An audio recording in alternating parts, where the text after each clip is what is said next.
February 16th, 2006. A quiet suburban home in Michigan. A young couple lies dead, one pregnant, both brutalized in ways that would shock even seasoned homicide detectives. A plastic bag over her head. A belt tightened around her neck until she stopped breathing. Her husband, beaten with a gun, his throat slashed, and when that didn't kill him, injected with bleach and water throughout his body in a desperate, sadistic attempt to finish the job. 2 days later, another body, another victim, another life stolen by the same killers. But here's what makes this case truly chilling. One of the killers was a 19-year-old girl who claimed she was in love. That love, she said, made her do unspeakable things. That love turned her into a monster. This is the story of Samantha Bachynski and Patrick Selepak, a tale of manipulation, violence, and the darkest side of toxic relationships. A story that asks the question, where does coercion end and evil begin? Welcome to G Case Files. Today, we're diving into a case that disturbed investigators, shocked communities, and left 3 families forever shattered. Let's begin. Before we descend into the horror of what happened in February 2006, you need to understand who these people were. Because this isn't just a story about murder, it's a story about how someone becomes capable of murder. Patrick Selepak was a violent criminal with a dangerous past. He had served time for armed robbery. He was the kind of man who solved problems with his fists, with weapons, with intimidation. Court records show he had a history of violence that should have kept him locked away. But here's the thing. Patrick Selepak wasn't supposed to be on the streets in February 2006. He had been mistakenly released from prison. A bureaucratic error, a paperwork mistake. Whatever you want to call it, the system failed. And that failure cost 3 people their lives. Patrick was manipulative, controlling, dangerous. The kind of person who sees people as tools to be used and discarded. And then there was Samantha Bachynski. 19 years old, young, impressionable, lost. In court testimony and interviews, those who knew Samantha described her as someone searching for belonging, for love, for purpose. She came from a troubled background. She was vulnerable in all the ways that predators like Patrick Selepak look for. When Samantha met Patrick, she didn't see a violent criminal. She saw someone who paid attention to her, someone who made her feel wanted, someone who, in her mind, loved her. That perceived love would become her prison, and it would turn her into an accomplice to murder. Now let me introduce you to the victims, because they weren't just names in a police report. They were real people with real lives and real futures that were stolen from them. Scott and Melissa Berel were a young married couple building their life together in Michigan. They weren't wealthy. They weren't famous. They were just ordinary people trying to make it work, trying to be happy. And Melissa was pregnant. Think about that for a moment. Inside her was a growing life, a baby who would never be born, a child who would never take a first breath, never open their eyes, never know the love of their parents. The Berel's home should have been a sanctuary. Instead, it became a crime scene that would haunt everyone who entered it. Scott worked hard. Melissa was preparing for motherhood. They had hopes, dreams, plans for the future. On February 16th, 2006, all of that ended in the most brutal way imaginable. And 2 days later, another victim. Fred Johnson, a man from Flint, Michigan. He met Patrick and Samantha at a gay bar, not knowing he was inviting killers into his life. Fred was generous. He opened his home to them, offered them a place to stay. And for that kindness, he was murdered. 3 victims, 3 families destroyed. And at the center of it all, a 19-year-old girl who claimed she had no choice. February 16th, 2006, late evening. Patrick Selepak and Samantha Bachynski approached the Berel home. They weren't there to visit. They weren't there to ask for help. They were there to rob, to take what wasn't theirs, and ultimately to kill. Breaking into someone's home is a violation. It's crossing a line most people can't even imagine. You're invading their most private space. You're destroying their sense of safety. But Patrick and Samantha didn't care. They broke in, And once inside, they encountered Melissa Berel. What happened next is almost impossible to comprehend. The level of cruelty, the complete absence of mercy. Patrick and Samantha grabbed a plastic bag. They forced it over Melissa's head. Can you imagine that terror, the suffocation, the panic as she fought for air that wouldn't come? But they didn't stop there. They took a belt, an ordinary belt, and tightened it around her neck, around the plastic bag, cinching it tighter and tighter until Melissa Berel, a pregnant woman, stopped struggling, stopped breathing, stopped living. Her baby died with her. 2 lives extinguished in moments of pure evil. But the horror was just beginning. Scott Berel came home. Maybe he was tired from work. Maybe he was looking forward to dinner with his wife. Maybe he was excited about the baby on the way. Instead, he walked into a nightmare. Patrick Selepak attacked him immediately. He beat Scott with the butt of a gun, blows to the head, to the body, brutal, savage violence. Scott Berel fought for his life. He struggled. He tried to defend himself, but he was outnumbered and outmatched. And then Patrick did something that reveals the depth of his manipulation and Samantha's willing participation. He handed Samantha a knife. "Do it," he said, slit his throat. Samantha would later testify that she didn't want to, that she was scared, that she only did it because she was afraid of angering Patrick. But she did it.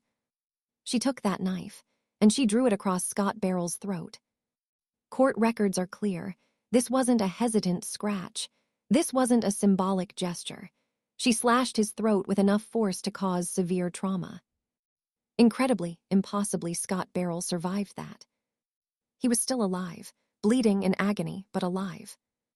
Most people, if they just attempted to kill someone and failed, might stop, might flee, might realize they'd crossed a line they couldn't come back from. Not Patrick and Samantha. They decided to try something even more horrifying. They found bleach. They mixed it with water.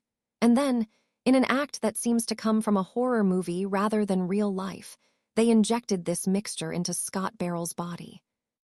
Multiple injection sites, arms, legs, torso. The idea, presumably, was that the bleach would kill him, that it would poison his system and finish what the throat slashing hadn't. Can you imagine Scott's suffering, the chemical burning through his veins, the pain? The terror of knowing that the people attacking him weren't going to stop until he was dead. But even the bleach didn't kill him immediately. So Patrick and Samantha went back to what had worked with Melissa. They grabbed the plastic bag again, the same belt. They forced the bag over Scott Berel's head. They tightened the belt around his neck. And this time, they held it until Scott Berel, husband and father-to-be, was dead. When police would later process the scene, they would find evidence of unimaginable cruelty. The plastic bag, the belt, the knife, the syringes filled with bleach mixture. But they would also find something else, signs of planning, signs of deliberation. This wasn't a crime of passion. This wasn't a robbery gone wrong in a moment of panic. This was methodical, calculated, evil. After murdering Scott and Melissa Berel, Patrick and Samantha fled. Most murderers, especially first-time killers, are caught quickly. They panic, they make mistakes, they leave evidence everywhere. But Patrick had experience with crime. He knew how to run. And Samantha, now bound to him by blood and guilt, followed. They drove to Flint, Michigan, a city where they thought they could disappear, where they could blend in and avoid the police manhunt that was surely starting. But you can't outrun murder. Not really. The guilt follows you. The paranoia sets in. Every police siren makes your heart race. Every stranger could be someone who recognizes you from the news. Patrick and Samantha needed a place to hide. They needed help, though they couldn't ask for it directly. That's when they met Fred Johnson. Fred was at a gay bar in Flint on February 18, 2006, 2 days after the Berel murders. The police were searching for Patrick and Samantha, but their faces hadn't been plastered everywhere yet. They were still just suspects in a developing investigation. Fred didn't know any of this. He saw 2 young people who seemed to need help, Maybe they claimed they had car trouble. Maybe they said they were stranded. We don't know exactly what story they told. But Fred, being a kind person, offered them a place to stay for the night. It was an act of compassion that would cost him his life. Patrick and Samantha spent the night at Fred Johnson's home. At some point, and we can only imagine how this conversation went, Fred became suspicious. Maybe he saw something on the news. Maybe Patrick or Samantha said something that didn't add up. Maybe he just had a bad feeling. Court records indicate that Fred confronted them. He asked questions, and when he didn't like the answers, he threatened to turn them in to the police. That threat signed his death warrant. The exact details of Fred Johnson's murder are less documented than the Berel killings, but what we know is brutal enough. Patrick and Samantha attacked Fred in his own home, the man who had offered them shelter, who had shown them kindness. They killed him violently. Court documents describe a violent assault, indicating Fred fought back, that he tried to defend himself. But once again, he was outnumbered. Fred Johnson, a man whose only crime was showing compassion to strangers, died in his own home. 3 victims in 3 days. And Patrick Selepak and Samantha Bachynski were still on the run. But their freedom was about to end. Michigan authorities had been working the Berel case since the bodies were discovered. The crime scene was a forensic goldmine: plastic bags, belts, knives, syringes. All of it was evidence. All of it told a story. Witnesses had seen suspicious people near the Berel home around the time of the murders. Security footage from nearby businesses captured images. And critically, investigators found evidence that led them directly to Patrick Selepak and Samantha Bachynski. When Fred Johnson's body was discovered, the pieces came together quickly. 2 young people, a man and a woman, connected to both crime scenes. The same violent methods, the same timeline. An APB went out. Be on the lookout for Patrick Selepak and Samantha Bachynski, armed and extremely dangerous. It didn't take long. Patrick and Samantha were apprehended by Michigan police. They were taken into custody without further violence, perhaps because they knew it was over. Perhaps because even they were exhausted from the killing. In the interrogation room, both were separated and questioned. Patrick, true to form, tried to minimize his involvement, tried to shift blame, but the evidence was overwhelming. Samantha, on the other hand, began to talk. And what she said would become the center of her defense. I didn't want to do it. Patrick made me. I was scared of him. I loved him, and I thought if I didn't help him, he would hurt me or leave me. Was it true? Was Samantha Bachynski a victim of coercion and manipulation who participated in murder because she feared for her own life? Or was she a willing participant who only claimed victimhood when she got caught? The courts would have to decide. The trial of Samantha Bachynski was one of the most closely watched criminal proceedings in Michigan that year. The prosecution's case was straightforward. Samantha Bachynski actively participated in the murders of Scott Berel, Melissa Berel, and Fred Johnson. She wasn't just present, she committed acts of violence herself. She slashed Scott Berel's throat.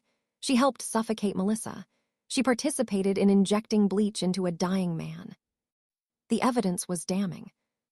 Forensic evidence placing her at both crime scenes. Her own confession describing her actions. Witness testimony about her relationship with Patrick. The methodical, planned nature of the crimes. The prosecution argued that coercion was no excuse, that even if Patrick manipulated her, she had opportunities to say no, to walk away, to call for help. But she didn't. Instead, she chose violence. She chose murder. The defense took a different approach. Samantha's attorneys painted her as a victim. A young, vulnerable girl who had been groomed and controlled by a violent, manipulative man. They brought in experts on coercive control, on abusive relationships, on the psychology of young women who fall under the influence of dominant, violent men. The defense argued that Samantha was terrified of Patrick, that she believed he would kill her if she didn't obey, that her actions were not the result of evil intent, but of survival instinct in an abusive relationship. They presented Samantha as a victim who needed treatment and rehabilitation, not life in prison. Samantha herself testified. She sat on the witness stand, often crying, describing her relationship with Patrick.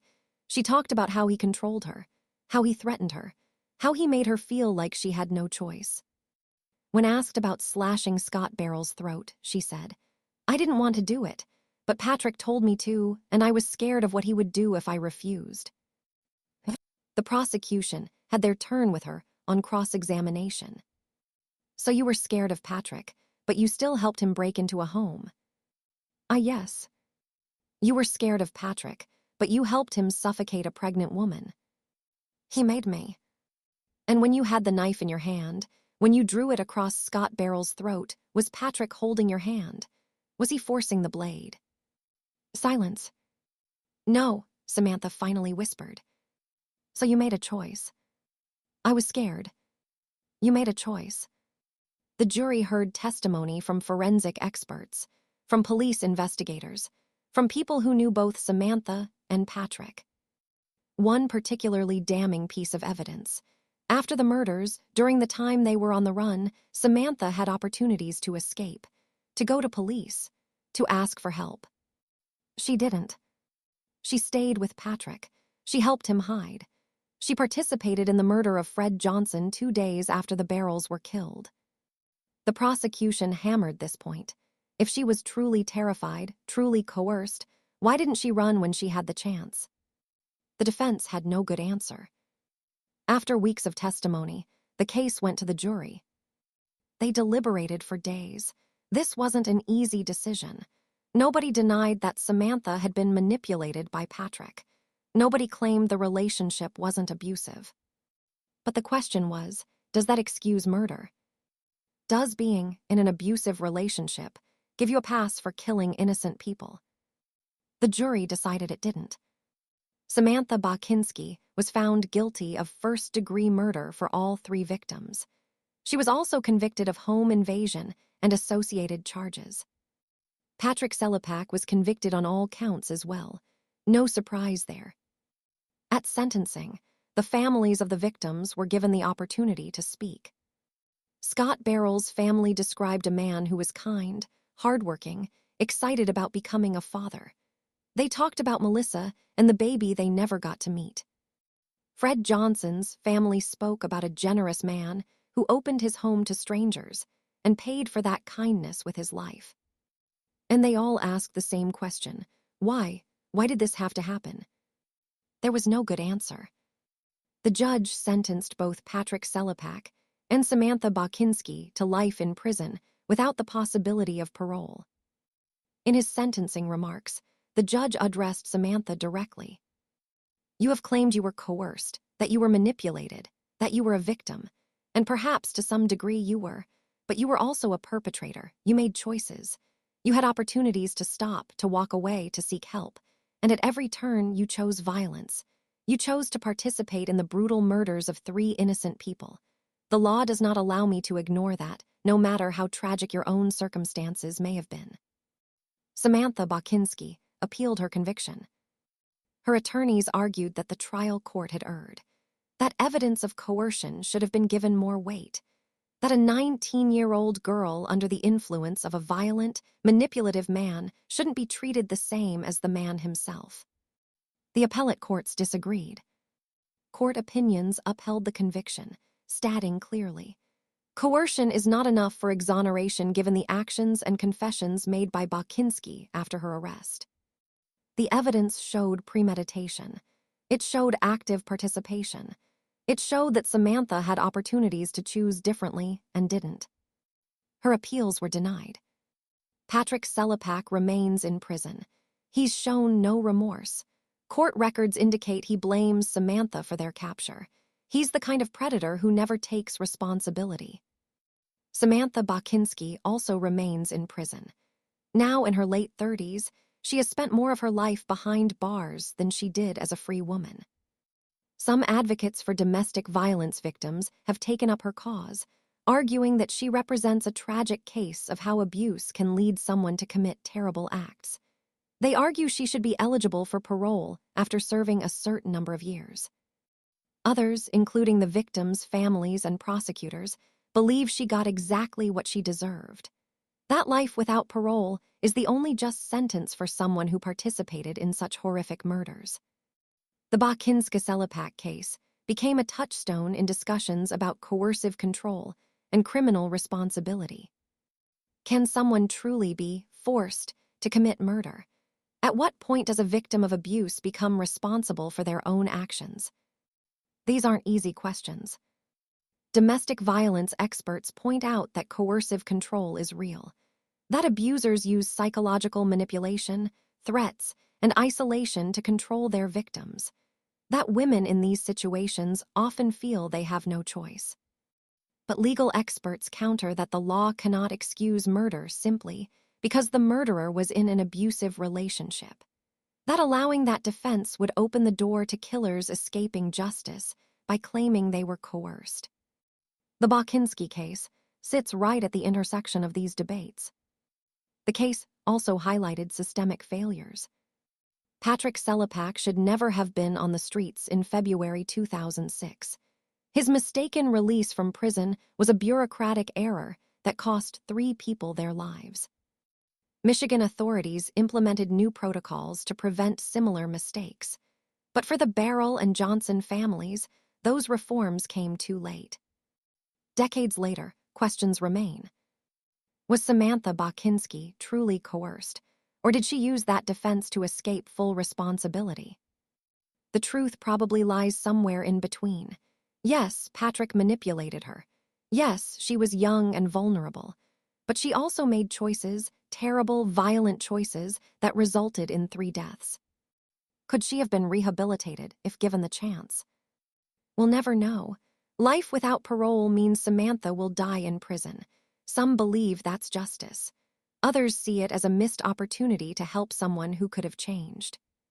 What about Patrick Selepak's early release? Was anyone held accountable for that mistake? The bureaucratic error that released him was investigated, but ultimately, no individual was criminally charged. It was deemed a systemic failure, not a crime. Do the victims' families ever find peace?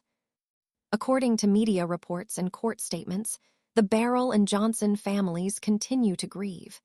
They've stated that knowing the killers are in prison provides some comfort, but it doesn't bring back their loved ones. February 16, 2006, was supposed to be just another day. For Scott and Melissa Berel, it should have been another day of preparing for their baby, of dreaming about the future, of building their life together. For Fred Johnson, it should have been another ordinary evening. Instead, all 3 lost their lives to senseless, brutal violence. And at the center of it all was a 19-year-old girl who claimed love made her do it. But love doesn't make you kill. Fear might, manipulation might, evil might. But love, real love, doesn't lead to murder. Samantha Bachynski and Patrick Selepak are both serving life without parole. They'll never walk free again. But the victims they left behind, Scott, Melissa, their unborn child, and Fred, will never walk again either. Justice was served, but it will never bring back what was taken. Subscribe to the channel and turn on notifications for more true crime coverage that digs into the complexities of crime, psychology, and justice. Share this video with someone who needs to understand the warning signs of toxic relationships. Awareness saves lives. Remember, justice isn't always clean. Truth isn't always simple. But we owe it to the victims to keep asking questions and seeking answers. Stay safe out there, and never ignore the red flags.